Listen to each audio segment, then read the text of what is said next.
Thank you. So, welcome everybody. I hope you can all see. I'm really sorry, because there's so many of you, which is amazing, the space is a little bit tight, so if you can't see or hear at any point, please do just shout and we will either speak louder or hopefully move you a bit closer, alright? So, I just wanted to start by introducing you to what actually is phonics. It's a bit of a word that's used in education, but I'm sure there's a lot of you in this room that might not know, and that is totally okay, I wouldn't expect you to.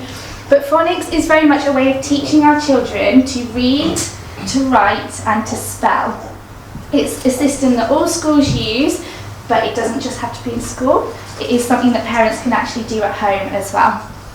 So it helps children to hear and identify sounds and match them to their written form. So just like any form of language, English, Spanish, any language, writing is a code, and phonics gives the children the ability to unlock the code.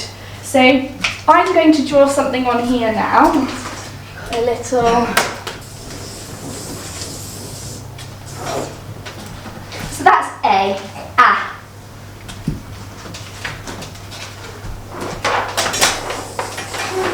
And that's M, For our children, that is exactly what phonics is like. They have a squiggle written on a page and they have to try and work out what that actually means. For us as adults, most of us know that the letter A or an A sound looks like a letter A, but our children don't know that, and we have to give them the ability to work out what those things mean and learn the different squiggles.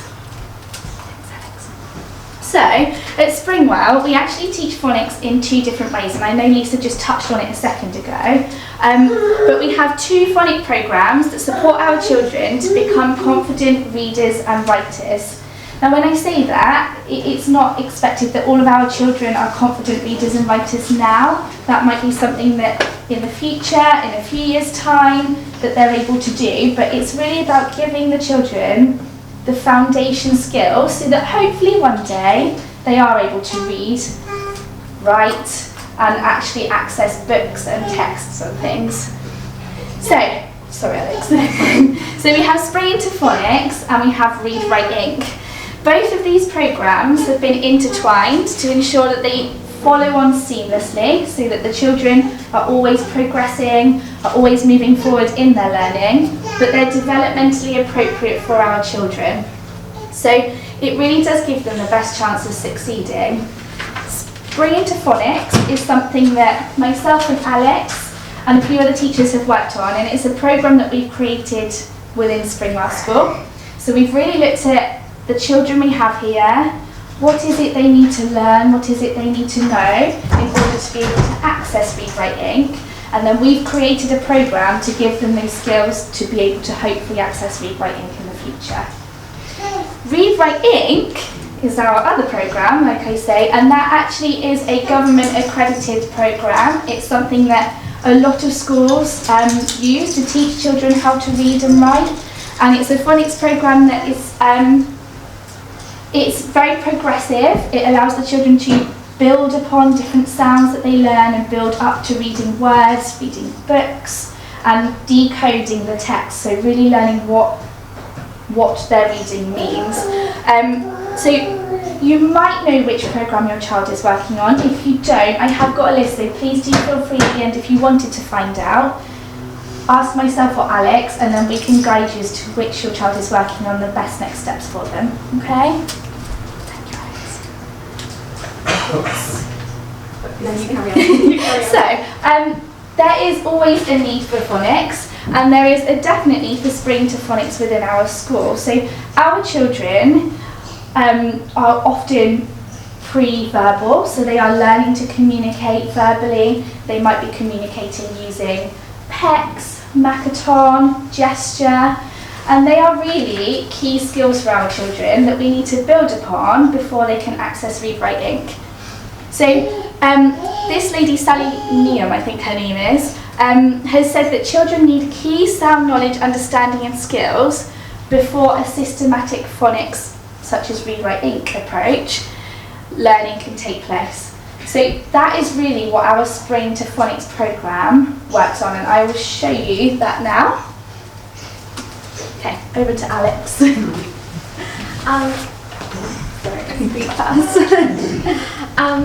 So our Spring into Phonics is basically the building blocks to enable us to move on to read writing. It gives us all the foundations so that we support our children to go on to be able to have the skills they needed to read and write.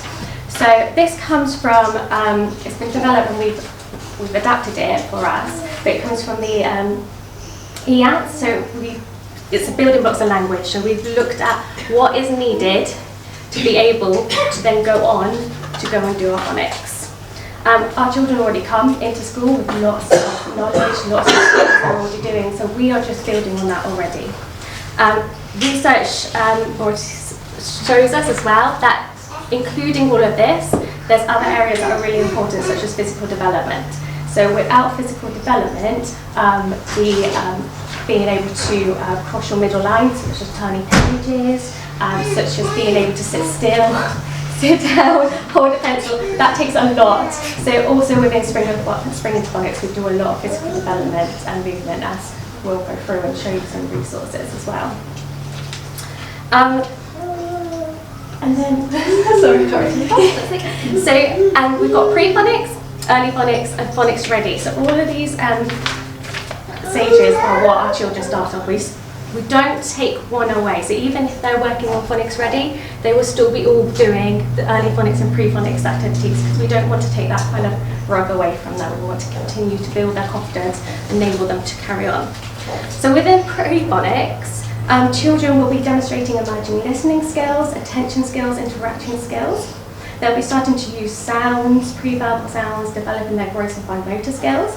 And children working in pre-phonics will be doing activities such as like music, intensive interaction, development and movement play, massage stories. So those are the kind of activities we'll be working on in pre-phonics. Early phonics builds upon the pre-phonic skills, and these children will be exploring, they'll be alert to their surroundings, listening to, like, if they notice an aeroplane, there's an aeroplane, they're looking towards it. They're sharing attention, they're increasing their attention skills. And they will be also doing activities such as sound and listening walks. They'll be doing shared attention activities, story stacks. So it kind of builds on from the pre-phonics. And then phonics ready, it incorporates all of this and the beginnings of read writing. So we're looking at initial sounds. So children will be starting to learn, start to understand that words convey some meaning. Symbols are different pictures.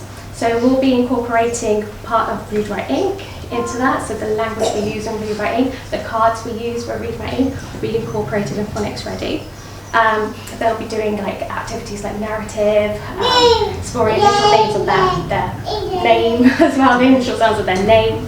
So that then eventually, once they're confident in all of those, they will be then ready to go on to Read Write Inc. And so these are some of the activities you can do to support children at home. So in pre-phonics, we're looking at like being playful, like having a good time, like enjoyment, because we want them to enjoy all the activities that are happening. Because if it's not fun and engaging, they're not going to want to come and join us.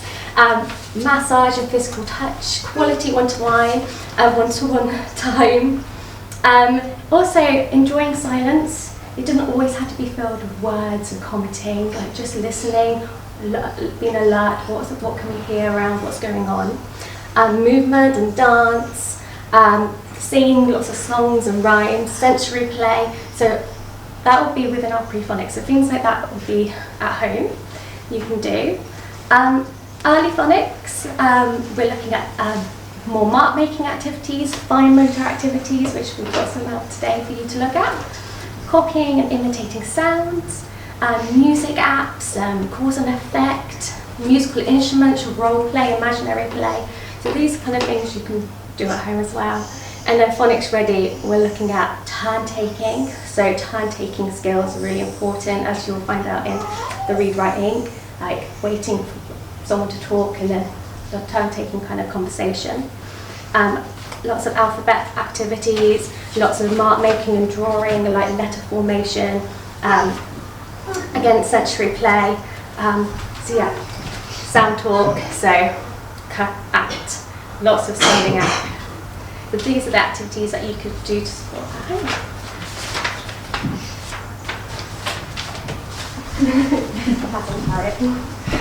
Okay, so I'm going to talk to you about Read Write Ink now.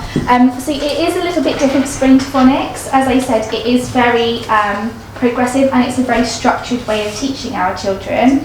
But as always at Springwell, we Springwellize everything we do and everything. We always make sure it's relevant for our children. And so I'm going to touch on what Read Write Ink looks like as a whole, but I will then just cover how we adapt it for our children, and at a later date, potentially next year in the autumn term, if it was something that people wanted, we could run a little bit more bespoke training for Read Write Ink if you wanted it. But for now, I just wanted to touch upon it and explain what it is and actually how you can support your child at home if they are accessing Read Write Ink.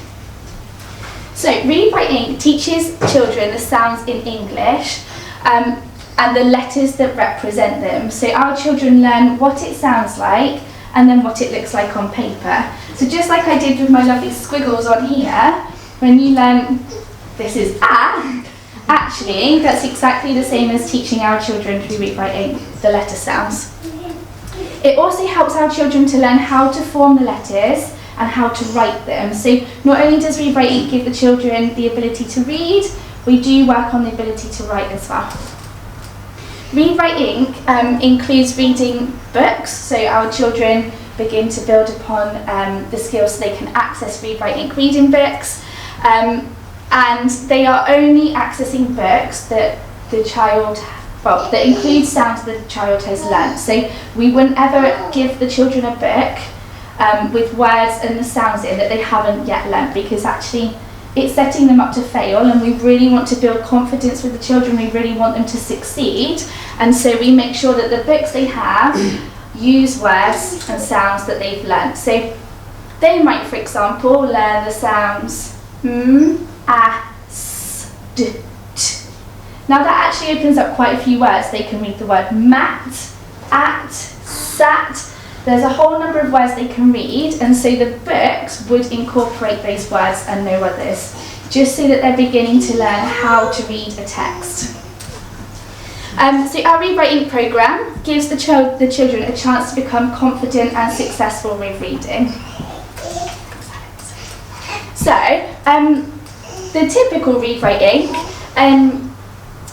incorporates lessons that involve teaching the children to say and identify the letter sound first and then write it. So we use a my turn, your turn approach, like Alex said a minute ago. So it's very much my turn, and we would show the children and then the children would have a go at saying the sound or finding the sound, and then we would repeat it again. So it's very much we show the children that expectation. They're learning and copying from us. We wouldn't ever expect them to automatically know what a sound is and what is written on the paper.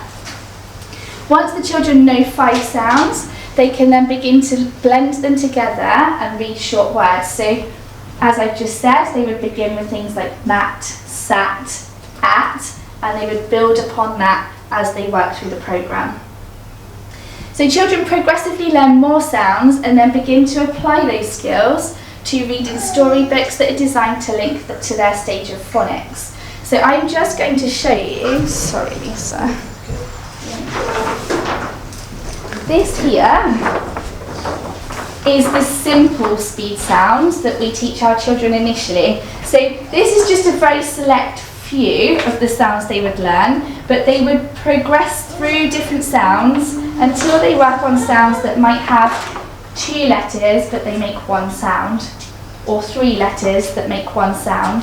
So they have the foundation skills first and then they build on that. So things like air, initially for our children they might think that's but it's not, it's air. And so they have to have the foundation skills before we can then go on and teach them how it can look different for different sounds and words. So it's really important though to highlight that if our children can't write, that doesn't hold them back.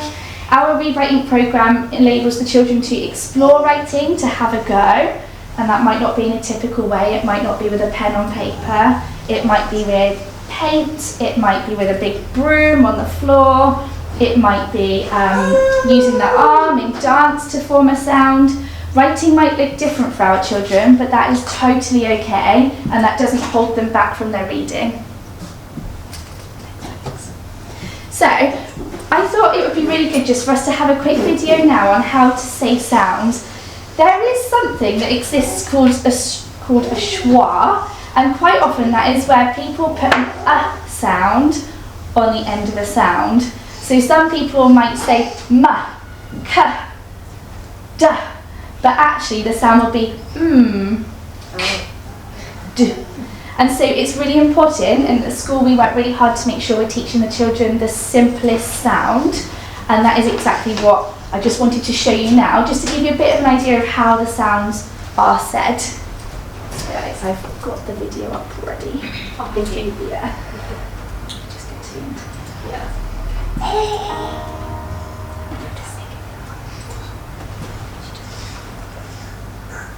When teaching your child the speed sounds, it's very important that you don't add an onto the end of consonant sounds. Say not ma, not fa, and not la.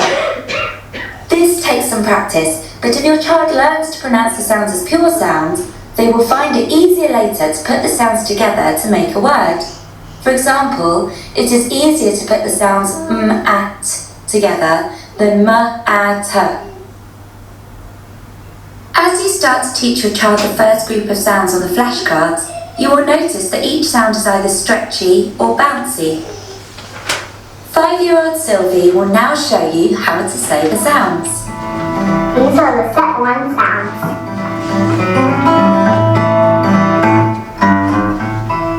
These are the stretchy sounds.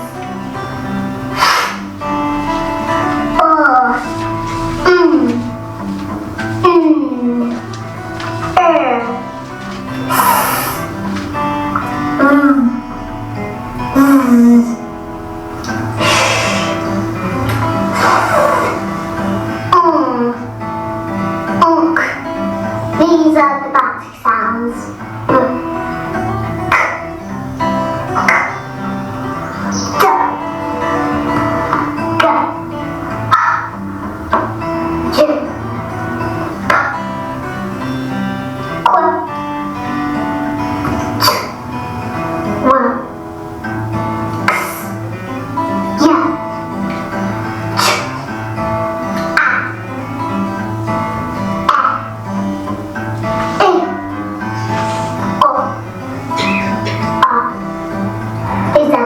Two sounds.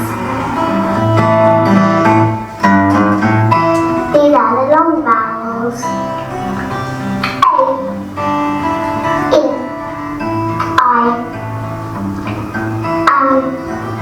U, R, O,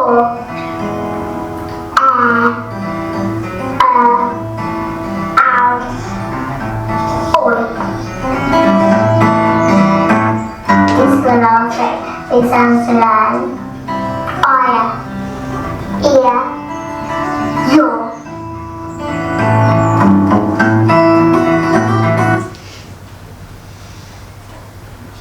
So you will see there that they are pronounced in the purest form, and that is exactly what we teach at school. However, I am mindful that for some of our children that are learning to speak, they might not pronounce them exactly as they sound on there. And that is okay. We might have some children that they might have a lisp, or they might be really trying hard to say the sound, and we wouldn't ever discourage that. If they did say it, we wouldn't say, no, that's wrong. We would just always model it correctly and show them the correct way of saying it, but we wouldn't ever say no, because we really want to encourage and build that confidence. It's also just a good point actually to note that the children don't have to be verbal to be able to access phonics. So if the children are unable to say the sound, that doesn't mean they don't know the sound, and it doesn't mean they can't read. A lot of our children in school, we've got so many that can read, that can say sounds, but they don't say a single word, and that is okay. It's about finding different ways of teaching them, and for us to learn that they know the sounds. So quite often we would have a selection of sound cards, and I will show you those shortly, and we would get the child to find the sound when we say them. So if they can't say it, they look for it and they find it. The same would be for reading. They might be able to read a whole book. We would then get them to find a picture that matches what they've read. So it shows that they've understood what they've read and that they have read it, but they haven't had to say it. Okay?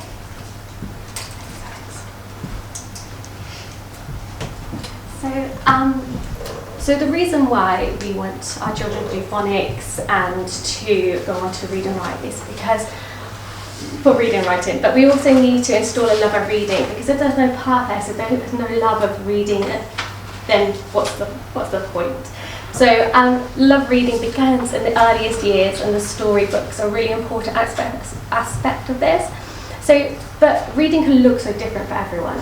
So it doesn't have to be a book, a typical book. It could be online reading, it could be magazines, it could be audio books, it could be signs and symbols, picture books. It can be anything. As long as they're interested in it and they want to explore it and go and keep looking, then there is a purpose, and we need to, as practitioners, we install that kind of love and making sure that that is also always embedded. Also, a rich literacy environment really does contribute to phonics. So having rich literacy in our classrooms, different signs, symbols, so they can see it at all times. Because as we know, like the moment we wake up or we look at our phones or reading signs, we're always reading. We don't see that as reading, but we are reading. So it is happening all the time, and it's about installing that love as well. And no matter what your child's interest is, it could be anything they're interested in. If we have picture books or any information about that, that's a really positive.